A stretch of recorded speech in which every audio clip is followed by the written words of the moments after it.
ఆస్ట్రేలియాలో జరుగుతున్న యూత్ టెస్ట్లో భారత యువ కెరటం వైభవ్ సూర్యవంశీ మరోసారి అందరి దృష్టిని ఆకర్షించాడు.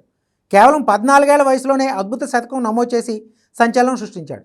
మొదటి యూత్ టెస్ట్లో ఆస్ట్రేలియా అండర్-19 జట్టుపై బ్యాటింగ్ చేస్తూ వైభవ్ 78 బంతుల్లో సెంచరీ పూర్తి చేసి చివరకు 86 బంతుల్లో 113 పరుగులు చేశాడు. వైభవ్ ఇన్నింగ్స్లో 9 ఫోర్లు 8 సిక్సర్లు ఉన్నాయి. తద్వారా యూత్ టెస్టుల్లో అత్యధిక సిక్సర్లు బాదిన భారత బ్యాటర్గా రికార్డులకు ఎక్కాడు. ఈ క్రమంలో అతను అండర్-19 ఏ కెప్టెన్ ఆయుష్ మాత్రే రికార్డును అధిగమించాడు. యూత్ టెస్టులో సూర్యవంశీ 14 సిక్స్లు బాదితే ఆయుష్ మాత్రే 9 సిక్స్లు కొట్టాడు. వైభవ్ సూర్యవంశీ సెంచరీతో ఈ మ్యాచ్లో భారత అండర్-19 జట్టు భారీ స్కోర్ దిశగా సాగుతుంది. 43 ఓవర్లు ముగిసేసరికి 3 వికెట్లకు 269 పరుగులు చేసింది.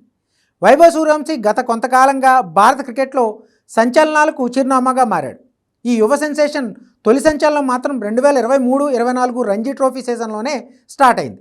అప్పటికి వైభవ్ వయసు కేవలం 12 సంవత్సరాల 284 రోజులు మాత్రమే. ముంబైతో జరిగిన మ్యాచ్లో అరంగేట్రం చేస్తూ రంజీ చరిత్రలో అతి చిన్న వయసులో ఆడిన ఆటగాడిగా రికార్డులో నిలిచాడు. అదే ఊపులో ఐపీఎల్ 2025 వేలంలో రాజస్థాన్ రాయల్స్ అతన్ని కొనుగోలు చేయడం మరో మైలురాయి. 13 ఏళ్లకే ఐపీఎల్ కాంట్రాక్ట్ సాధించిన అతి చిన్న ఆటగాడిగా నిలిచాడు. ఐపీఎల్లో వైభవ్ 38 బంతుల్లోనే అద్భుత శతకం బాదాడు. అతని 35 బంతుల సెంచరీ ఐపీఎల్ చరిత్రలోనే రెండో వేగవంతమైన శతకంగా నిలిచింది. భారత క్రికెట్లో భవిష్యత్తు సూపర్ స్టార్గా వైభవ్ సూర్యవంశీ మరిన్ని రికార్డులు బద్దలు కొట్టడం ఖాయమంటూ చాలామంది అంచనా వేస్తున్నారు.